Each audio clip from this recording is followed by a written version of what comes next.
the Prelude in G minor from the second book, is one of tragic character.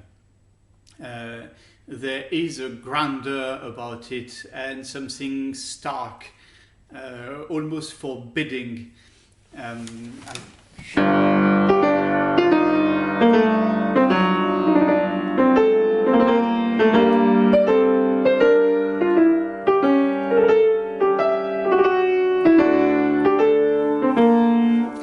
So there is an austerity about it as well, which is partly given by the obsessive rhythm. That dactyl rhythm is going to run through the piece without any interruption, which makes it complicated for us modern listeners. We are not used to this absolute lack of variety in the rhythmic treatment. And initially that prelude gave me some problems for that reason, which I feel I have now overcome. It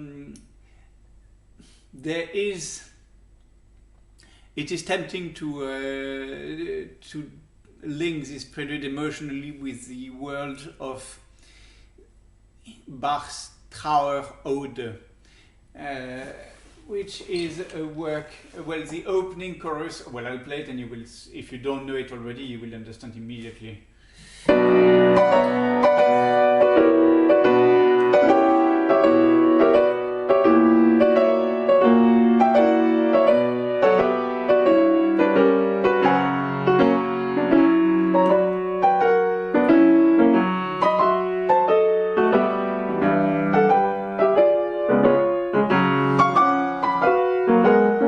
Something like that. So it seems to be very much the same character.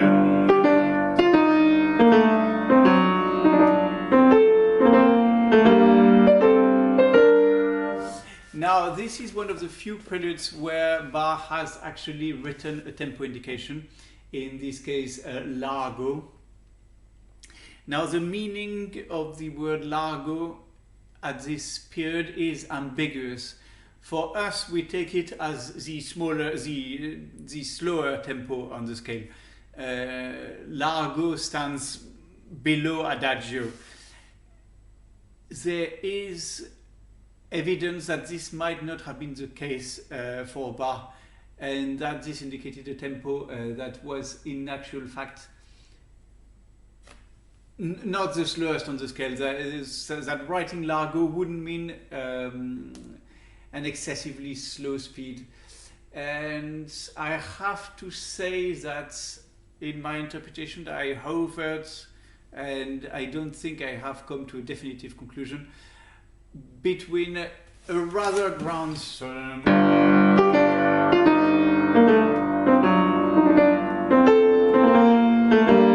and something with a bit more flowing, so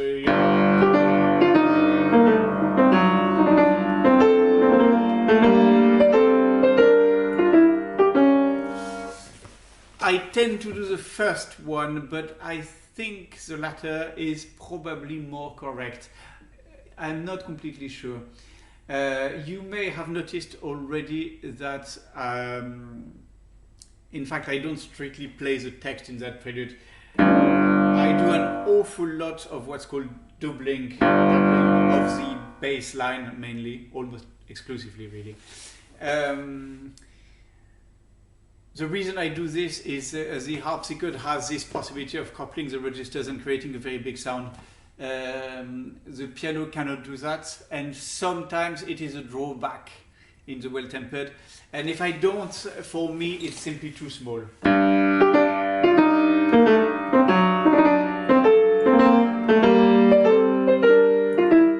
I just cannot relate to that. So I expand on the bass and it gives the character I need. I don't do it all through the piece. I do it when I feel it's needed.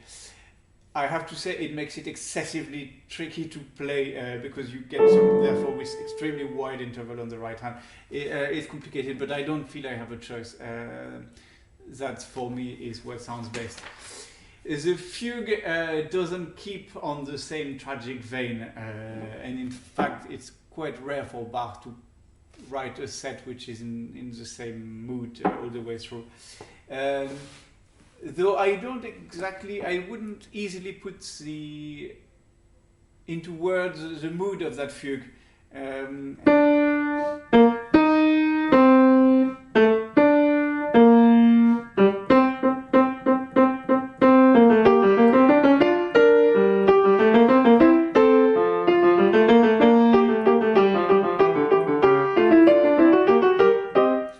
On the one hand, there is a severity. Something very square about it. On the other hand, you have those repeated notes which are quite arresting, and the other fugue, well, this fugue which had repeated notes in the subject was definitely amusing in the counter subject. That was the B flat major from the book 1. It certainly makes it very identifiable as a fugue subject. Whenever you hear, well, then you know that the subject is running somewhere. It is quite a polyphonic monster, which does some things that are pretty rare. For example, having the subject a third apart at the same time.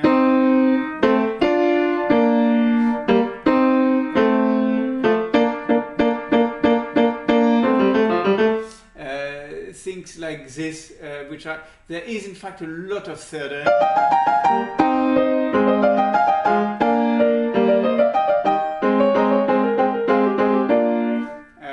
So the texture is actually exceedingly dense, particularly towards the end. Yes, it is a very interesting fugue, very, very grand.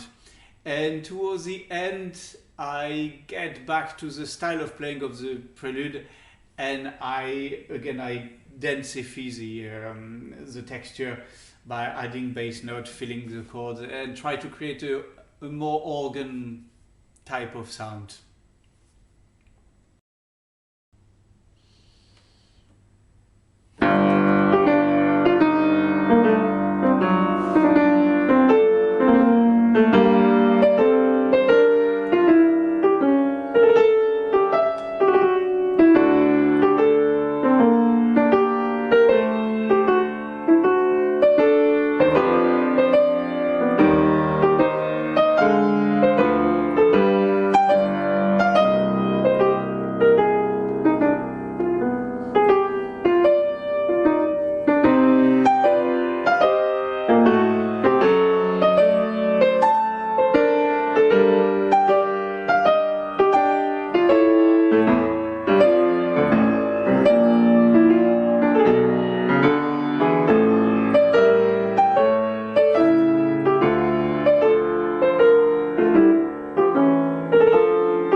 Thank you.